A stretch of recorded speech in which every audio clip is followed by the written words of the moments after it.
Shalom. So, Michigan House has passed the hate speech bill. We covered that when it's just started out. It's been passed to fine and jail parents, teachers, pastors, and politicians who speak the truth. The Michigan State Legislature is pushing forward the new hate speech bill, threatening all these people for various inherently offensive topics. The proposed legislation, HB 4474, does more than threaten the First Amendment and free speech rights of Americans. The proposed legislation amends the state's Ethnic Intimidation Act of 1988, making it a hate crime if a person causes severe mental anguish to another individual. This means parents, teachers, pastors, activists, politicians can all be charged with hate crimes if their speech upsets someone who is weak-minded and vindictive. For example, the victims of these new hate crimes can claim that a pastor caused severe mental anguish because the pastor spoke basic truth from the Bible. A parent who speaks out at a school board meeting could be accused of hate crime if they expose transgender pornography. If the hate speech becomes law, this bill they've just pushed, left-wing prosecutors could go after anyone they disagree with, bringing felonious hate crime charges against anything they don't like.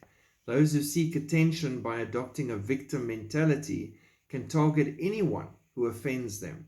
Left-wing prosecutors will be able to represent an entire victim class who cannot handle the truth, who decry verbal intimidation or harassment when facts are presented to them.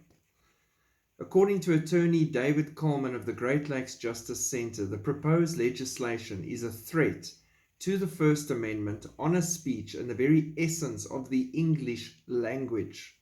Words are malleable, he said. They can be redefined by whoever is in power. Remember that.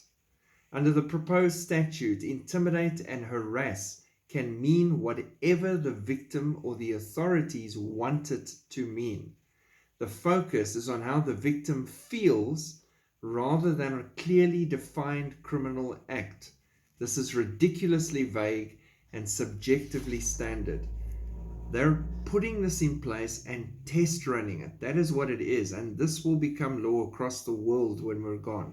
They're going to be able to crack down and control anything. You stand up and preach, God made them male and female. You get nailed by the hate speech bill, and boom, there you go. You're done. Punishment for these so-called hate crimes includes a fine of $10,000 or 5 years in prison, or both.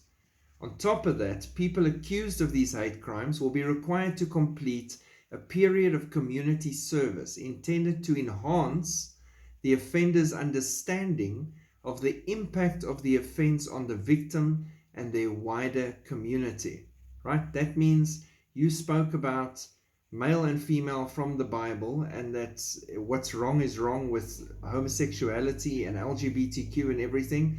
Now you're fined $10,000, 5 years in prison, and when you come out, you have to go work at an LGBTQ center promoting it so that you can learn what you've done. And if you refuse, guess what? Back to prison with another fine.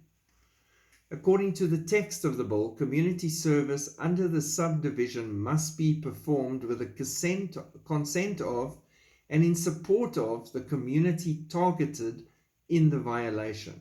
By enforcing these punishments against language and thought, this bill is like a Soviet-style re-education camp.